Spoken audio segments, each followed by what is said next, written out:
Okay, I can see a few faces. Can you give me a thumbs up if you can hear me? All right, very good. Well, my name is Crystal Overfelt. I am the Head Start Early Head Start conscious discipline trainer for our program, and welcome to Parent Connect. Um, we'll be doing these monthly. They're just little mini sessions where I get to share with you about some conscious discipline skills that you might find helpful that we use at school at home. And so each time that we get together, I'm going to try to bring you three basic points. And one is where it says just breathe. I'm going to try to share each time we get together an activity that you can do that will help your child to calm.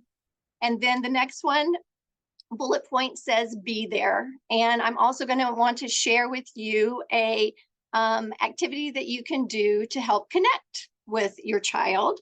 And then lastly, where it says me first, each time we get together, I'm going to share one of the conscious discipline skills for you to practice and model for your child. Because one of the things that we know through research is, as a parent, you are your child's first, most important, and most influential teacher. And parenthood is not for the faint of heart. It is like the greatest gift that we've ever been given, but it can also be the toughest job you'll ever love, right? Because, there's those moments whenever, we love our children beyond what we can even articulate. But then there are days that they seem to have located our last nerve and are like playing hopscotch on it or something. And so hopefully some of the things that we talk about during this will help you in those moments whenever it seems like exhaustion and frustration and stress all seem to team up on you, and you end up doing things and saying things that you might immediately regret. I know as a young parent, I had made those vows even as a teenager. When I become a parent, I'm never going to blank my child. And then moments of upset would happen, and I'd find myself blanking them pretty quickly. And so I'm sure I'm not the only parent that's experienced those moments of frustration. And so, and just sometimes just feeling like I do not know what to do with this. So what I'm going to do, I'm trying to find my little clicker there. There we go. Is just share these mini sessions from conscious discipline and share some ways that we can provide safety and connection for our children, because when our children feel safe and connected, that's when they can actually learn. But I want to take a minute and just go over, so what is conscious discipline? Conscious discipline is the program that we use in Head Start and Early Head Start to help support children's social emotional learning. And it's a research-based program that helps adults to stay calm enough to see misbehavior or upset as a signal that our children need help. They need us to teach them and help them learn skills rather than automatically just reacting. And so it provides some effective strategies for helping to teach those social emotional skills that they're going to need to be successful in school and in life. And so it's broken up into 4 tiers, and I'm just going to go over really quickly. The foundation of conscious discipline is all about brain research and understanding the brain state model, which is basically understanding that our internal emotional states, how we feel inside, is going to impact our behavior. And then the next level is about building safety for kids. And that's where we come in, where we are our children's safekeepers, and we are the ones that can bring that level of safety to them. And then on top of that, in our classrooms, we have what's called the school family. And that's how we build connections. We want to create a community, a culture where people care about one another, because when we have that sort of connection, it actually wires our brain for self-control and willingness. And I know as a parent, we always want more of that. And then on top of that, once children feel safe and they feel connected, then that's when we can actually teach them some of those skills that will help them emotionally and socially. And so let's get started with a foundational thing that you will learn in conscious discipline trainings is that all behavior is a form of communication. Behavior is telling us something. And sometimes we just have to figure out what it is that that behavior is telling us. And so it may be telling us that a child's telling us, I can't handle what I'm feeling inside. I don't know how to handle this. It may be telling us, I don't know how to do whatever it is I'm supposed to be doing. And it just may be saying, I need help. But the thing I want you to think about is that our internal state is going to dictate our behavior, whether your child is being chill and calm, or whether they're stomping around being angry and mad, or whether they're being a little sassy in their verbally with us. All of that is telling us about something that's going on inside. Let me just give you an example that maybe you can relate to as an adult that has to do with your internal state. You know, we live in the Midwest where, you know, people go up to a four-way stop, and sometimes it's hard to tell whose turn it really is. And if everything's going my way, having a good day, I might just say, just go right ahead and let that other car go ahead. Then there's other days that I go up to a four-way stop and I'm like, and it all depends on what's going on inside me, how I'm going to act on the outside. And so one of the things that you really want to think about with your children is about their state first and their behavior second, because there are times that our children are simply acting out of those states. And so I'm going to give you like a 5-minute tutorial on the brain. And I am not a neuroscientist, but this will help you to understand those different states because you can relate to them as an adult. So the first state is the one that's represented by red. It is located in our brain stem. And that's called the survival state. And whenever we feel under threat or that we aren't safe, that part of our brain kicks in and we act absolutely out of our instincts for survival. And we only have certain skills when we're there. And they are fight, flight, and freeze. We are going to have a physical reaction whenever we feel under threat or whenever we feel unsafe. It's like, for instance, for an adult, it's like if a deer or a dog runs out in front of your car, you automatically jerk the wheel, put on the brake, have a rush of adrenaline going through your body. Maybe you instantly have a sweat and you're like, ah! And you've done all of those things. Your body has responded and you don't even know what happened yet. So that's what the survival state is like. It acts out of instincts and just jumps in physically to protect you. For a child, it may look like a child having a meltdown. They're experiencing that same feeling inside, even though they may not really be unsafe or there really may not be any threat.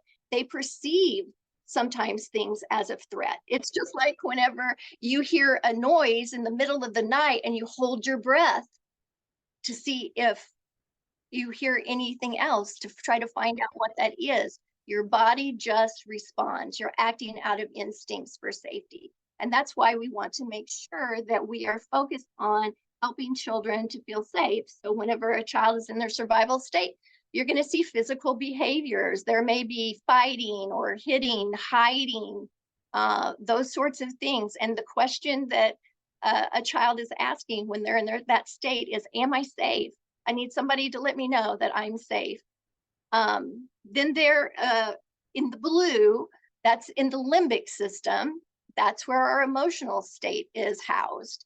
And whenever life is not going our way, we are typically start acting out of our upset or our insecurities. And the thing about the emotional state, the way that we can identify that in a child or an adult, is usually you're going to see verbal responses. You might hear whining or crying, yelling, sass, back talk, verbal reactions. It's the same thing that happens to us when the world's not going our way. We want to call a friend, phone a friend, and share that. And we need to know that somebody cares and that it matters to somebody that we're going through what we're going through. And so whenever a child is in their emotional state, you can identify that because you're going to hear the mouth. And the message that they're sending is, am I loved? Does anybody care? I need to feel connected. I need to know that this matters to someone and I'm not in this big upset all on my own. And then lastly, in the green area, that's the executive state. That is the state that we are in when we can actually learn. We feel safe enough and loved enough that we can actually think, learn new skills, problem solve. We're willing to be curious and to learn new things. But we only get there if we feel safe and loved and connected. And what happens is a lot of times we try to engage a child when they're not in that executive state. And so if we can help calm those lower states of the brain, then they will actually learn. But if those states aren't soothed, they're going to spend all of their time and emotional energy trying to get those needs met. And so we're going to talk about how we can meet those needs. But it's just important to realize that our state in here is going to dictate our behavior out here. And that's why parenting can be so hard sometimes and so overwhelming and frustrating is because sometimes we are working at it backwards. We're working hard because we're trying to control a behavior whenever if we can help to change the state first, then the behavior will change second. That they will be able to have more skills the higher up they are in their brain state. A lot of times, it's like I'm trying to control a child whose behavior is actually controlling them. And so we want to just slow those things down. And so this is your first tip that I have for you. This is the one about calming, and it is to just breathe. Whenever all of that upset is happening, if we can take a breath, research says that it actually will cut our stress response in half just to take 3 deep breaths. In fact, it's one of the first skills that we teach in our classrooms is some deep breathing, because composure is the first skill that we are going to learn about because it helps with that survival state. It's simply self-regulation in action. And what it does is helps us to calm down our bodies enough to move a little bit further up into our brain. It helps us to respond to conflict instead of just reacting. It actually is like a pause button where you put a little bit of space between what was upsetting and when you respond. And so We in Head Start and Early Head Start actually teach what's called STAR breathing, and it's just an acronym for stop and smile, take a deep breath, and relax. There's several breathing techniques that we'll be going over because it makes it fun for children whenever they can see them and learn these things that is actually good for their body. So step number one is to stop and slow down and smile and take a deep breath and relax. And so we're going to just practice it. This will take 1 minute, and we're going to follow this little breathing star, and it'll tell you just what to do. But I want you to just pay attention and breathe with it. You're going to breathe in your nose, out your mouth, as following the little star. And I just want you to check your own body if you feel any of that tension leaving your body as we do this little breathing technique.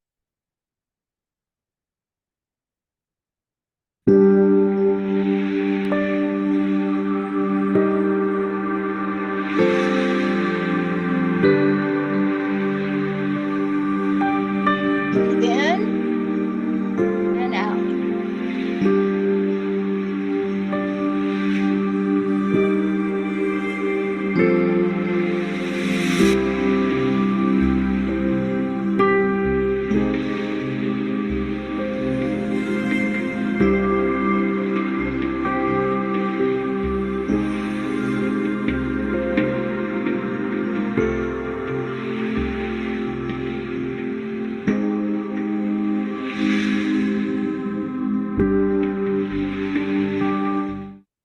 Well, that was more than 3, but I'm curious, did anybody feel any sort of change in your body? Can you give me like a thumbs up if you tried it and you felt a difference? Or maybe you're like, eh, or maybe you're like me and you just feel a little lightheaded because that was more than 3 deep breaths and it's hard to breathe that many times deeply.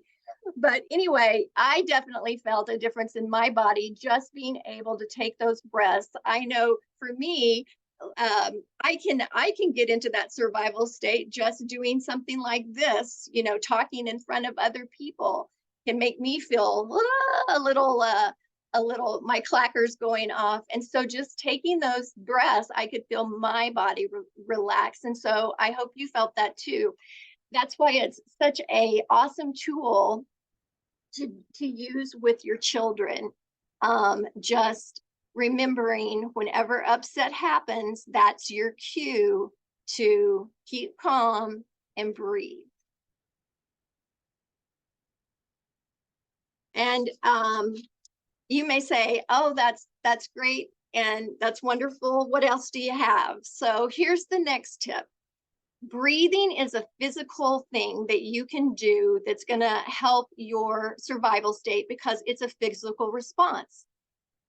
The next thing we're going to talk about is something that you can do that's going to actually help whenever your children are in an emotional state.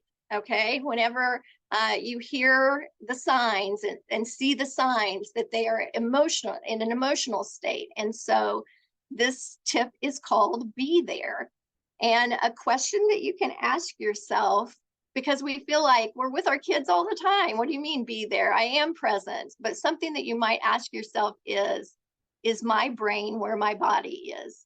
Because a lot of times we can be physically present with someone, but not really present. My mind can be a million miles away on what happened, earlier today or what I need to do next.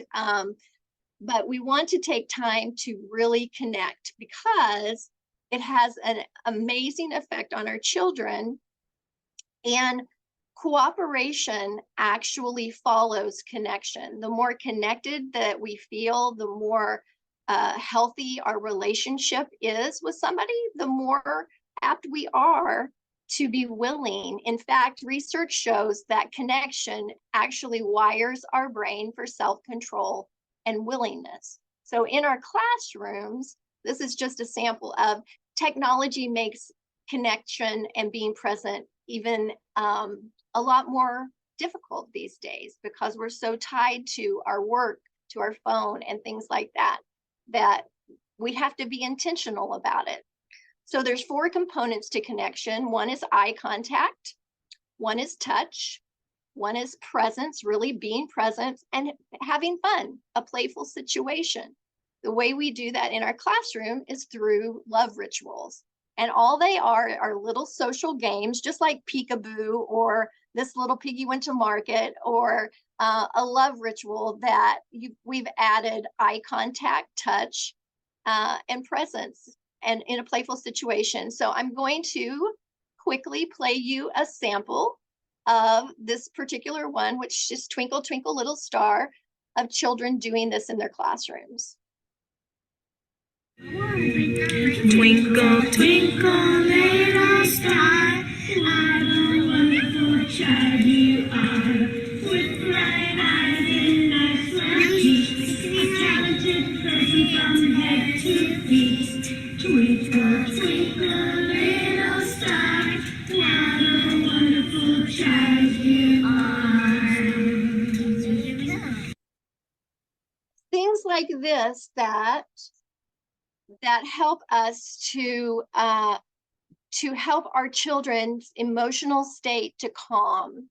And a lot of times it's like, I don't have time for the little nursery rhyme. I don't have time for that connection. But there are things that you do all day long. And so a question you might just think about is, when can I embed these things that are really going to help my child to be able to be in a better emotional state? I remember as a young parent years ago, I'm a grandma now, but years ago I had 2 children under 2, and just they were always like needing stuff, and I was like, wait, and I'll get to it, and not realizing that what I needed to do was to meet their need and make that connection with them, and then they would have that love, that connection, so that they could go explore and go play, rather than making them wait. And so sometimes taking 30 seconds before you go into Walmart will help them to spend the next 30 minutes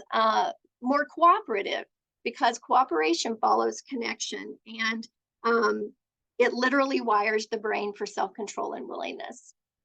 And the last thing I want to talk to you about is, this is where we're going to get to a skill for you to practice and model, is the me first part of conscious discipline. It's an adult first program that says I need to model for my child what I want them to be.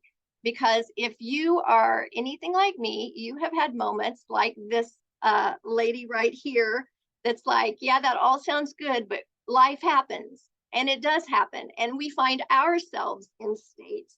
And I'm sure, and at least I hope, that I am not the only parent who has looked like this in responding to my child. I always kind of cringe and try to laugh when I think back to whenever my children were so little. I remember a day when I was like screaming at them, be patient.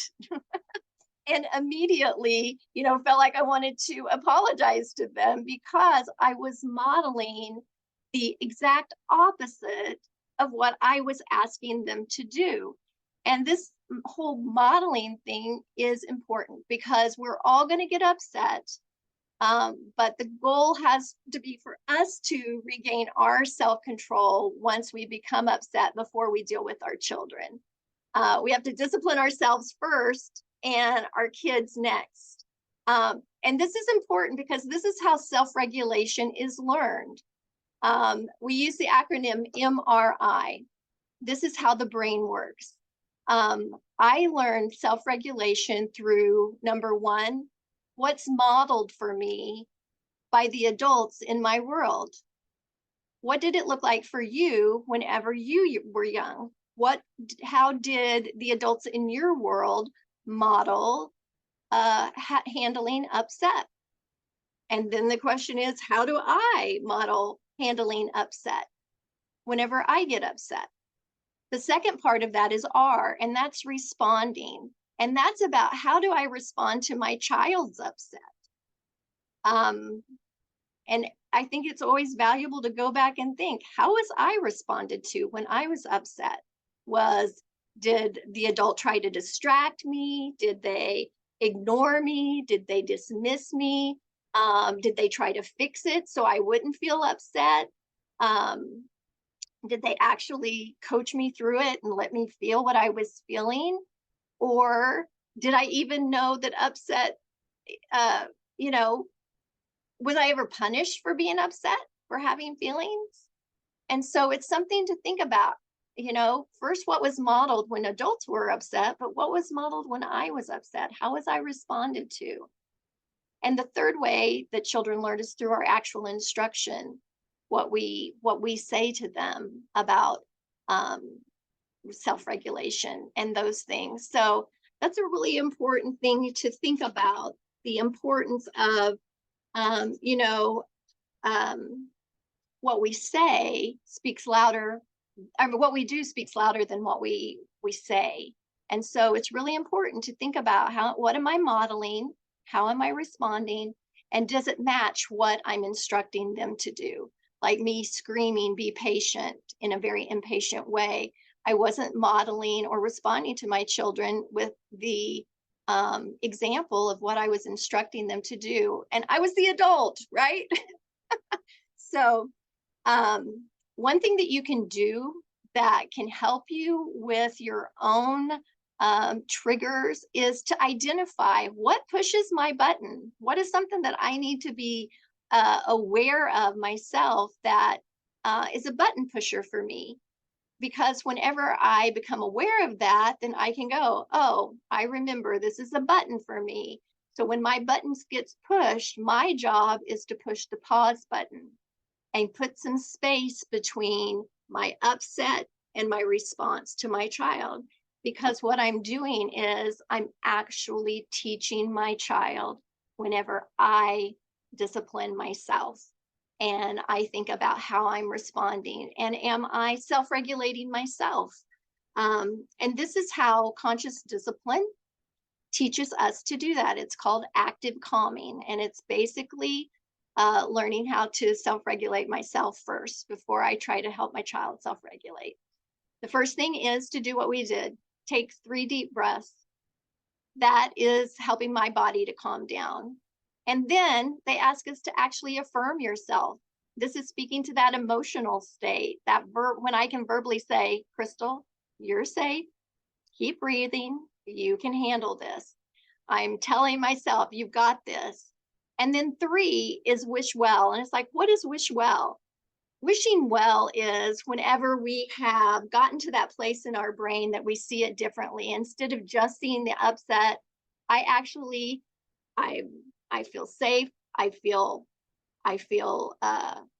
like my emotional state is okay. I can actually see things different. I can go, oh, this is my kid. I love him. He may have pushed my button, but I love him and I see him differently. And so I want to help him with whatever is upsetting him. And it's having a different approach, a different feeling towards the situation. And it gets me to a place where I can actually help them to calm because I've calmed myself. I can help download that calm to them, and we can come up with solutions to help him to either feel safe, feel calm, or learn a new skill. And it puts me in charge of me instead of blaming somebody else for my upset, because nobody can make us angry without our permission. And so that active calming thing is just remember, star breathe, tell yourself, I've got this, I can handle this, and be willing to change the way you see the situation so that you can approach it differently. 2 more things that I want to share is in our classrooms, we actually have a place for children to go to self-regulate and learn some of those skills of breathing and working through upset. And this is what one might look like in our classroom. But the truth of the matter is that it's the safe place. There's a progression to it. And the first safe place is in mama's womb. That's the first and most safe place that a child feels that. But after they're born, when they're newborns, that safe place is right here on your chest. when I worked in early Head Start, before I picked up a baby, I always made sure to take some deep breaths so that when I held them next to my chest, my internal clacker would be calm rather than upset. Because when children are upset, it normally immediately makes us upset too. So calming myself and holding that baby here. As they begin to be toddlers and get a little older, the safe places are laps. You know, they sit on our laps for a while, they run off and play and explore. And then if something happens, they run back whenever they need to feel safe again. And then we create a safe place, a place that they can go and regulate. And you can set up a safe place in your home, but your child may already have a safe place that they may like to go. They may like to go to the a bed. They may like to hold a certain teddy bear. So it's something that you may already have, or you may want to talk to your FRS or somebody about some ideas for extending that. But eventually the goal is for us to be able to self-regulate all on our own and find that place of calm by ourselves. So the thing I want you to remember is you are your child's safe place. There is no safe place without a safe person, and you are that safe person for them. And so we help our children to feel safe by calming ourselves, by breathing, by downloading that calm to them once we can regulate ourselves. And so I'm just going to ask you as we wrap it up, if there is something that may have been shared, whether it was about breathing and calming yourself, whether it was about connecting and how that can help a child's emotional state, or just about me first, about being that model for your child of what self-regulation looks like, because the brain learns through experiences and through relationships, and I can't be it until I see it. My children were not going to learn patience by me yelling at them to be patient. It took me being patient and modeling that for them to be able to get to that point that they might be able to regulate to. So I appreciate your time. I hope I haven't taken too much of it, but I hope that you will take one thing with you as you go. Anytime I train, I always say, try to take one thing with you that you want to be curious about, explore, practice, and try. Crystal, we have one question here that I'm going to shoot your way, and then we'll do the real quick, because I know that we've gone over and I want to respect their time as much as possible, but this has been some great information. So Jade would like to know, is it better to calm ourselves down and step away if we're both feeling emotional, or is it better to calm down together with the child or children? It depends on how you're feeling. Like if you feel like, hey, I need a minute to get calm, because a child's never going to be in a higher state than you are. So it's good to do you first. Now, if you are in a state that's higher than the child and you just want to help them to calm, then I would do it together. Or, you could say, oh, I think we need to take a breath, and you could do it together. So I think it would depend more on how you're feeling, where you're feeling you are. But I always tried to start with me. But it's okay to say to a child, I just need a minute to breathe. Whew, that kind of upset me, or that sort of thing. But it really, you want to start with you first and just be aware of where you're at. If you feel like you could actually do it with them and you both calm, then go for it. If you feel like you need a second to gain your own composure, then take a second and then help the child. Wonderful. If there are any other questions, Jade says thank you, that makes sense. If there's any other questions, I have sent out an email from the Sign Up Genius, and you can email the questions there. I'm going to be compiling a Q&A throughout the classes, so you can send your questions there and I'll get them to Crystal to answer.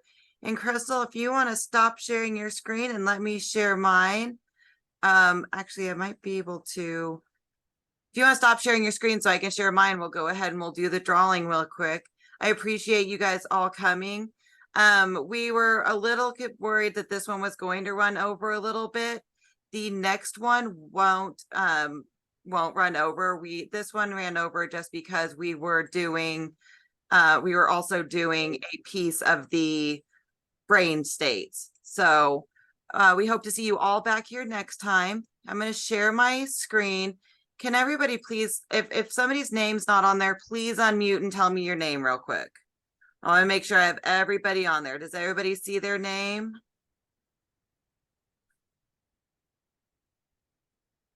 Good. Okay, well, this is a drawing for a $50 Walmart gift card. You're also getting entries into the grand prize drawing of $250. So I'm going to go ahead and click to spin. And our winner tonight is, it looks like Kaylee. Kaylee, are you still here? I'm looking up. I see her. All right. Yes. Yay. Sorry, I had that mute. No, you're fine. Well, congratulations. We will be drawing after every meeting. And then on our final meeting, we will be compiling all of the entries for the grand prize drawing to do a $250 gift card. So I hope to see you all back. And I hope that the information that you got here tonight was valuable. And please don't hesitate to send me those questions via email and we'll get them answered for everybody. Okay. Thank you all. All right. Thank you all. Have a great evening.